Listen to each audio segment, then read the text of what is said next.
Hi, it's Gab, back again for what I promise is my last review of the summer. I couldn't resist catching one last movie, coming outside probably for one last time. So, like The Hurt Locker, there was one other movie that I'd been hearing about all summer, hearing good things, of course, and I really wanted to catch. And appropriately enough, that movie is 500 Days of Summer.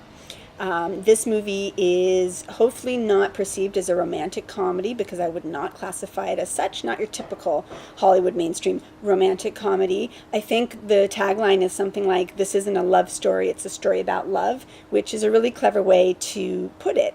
The central characters, played by Joseph Gordon-Levitt and Zooey Deschanel, meet and have a relationship of about a duration of 500 days, and this period of their time together is dancing around love, trying to find that connection without hitting the mark. I don't think that's a spoiler, by the way. It's pretty clear in the way this film is presented, if you've heard of it, that there isn't a typical happy ending to this relationship. And the timeline jumps around, and so you're aware of this early on in the film as well.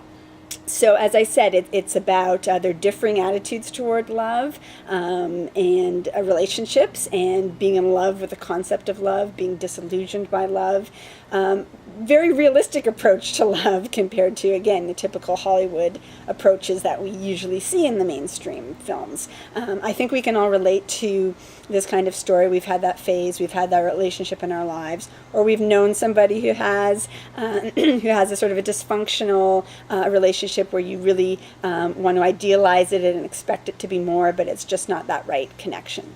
And this is mainly told from the male character's perspective. So hopefully guys out there aren't scared off by a supposedly sickly sweet love story, because it's from the guy's perspective. It kept making me sort of think of John Cusack films, you know, that whole bunch of movies where he's sort of focused on his romantic angst, and it's a lot like that.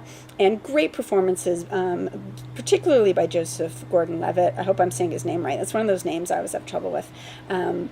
As well as Zooey Deschanel. Very believable, relatable characters, not completely typical.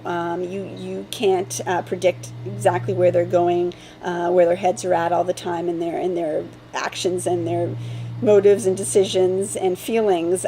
So intriguing as well, but also you feel like you know them. You certainly care about what's going on. So the performances and the writing are really have a great realism to them, which I can't recommend highly enough. Now, with this sort of indie kind of approach to a not typical film, there's sometimes conventions that are a bit too clever. Oh, look at us, we're so hip and edgy. Some cinematic, some of the devices and stylings are borderline with that. There's some cliches involved, like he writes greeting cards and he has a wise beyond her years little sister and his loyal comic relief buddies, and he has a breakdown in the boardroom. I mean, there are touchstones that harken to the more mainstream cliched kind of Hollywood movies, but it works. There's a balance, just straddles that line. If anything, being reminded of those cliches makes us more greatly appreciate the non-typical elements of this film,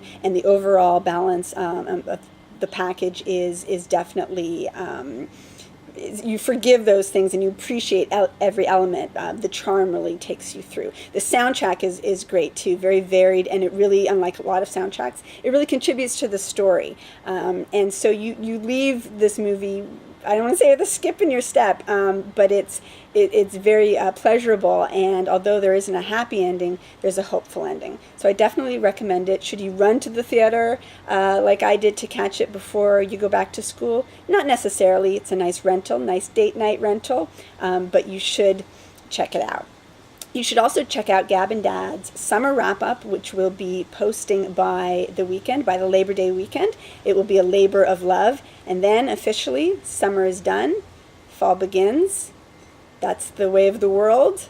And we hope that you continue to watch us and enjoy. Thanks. Bye.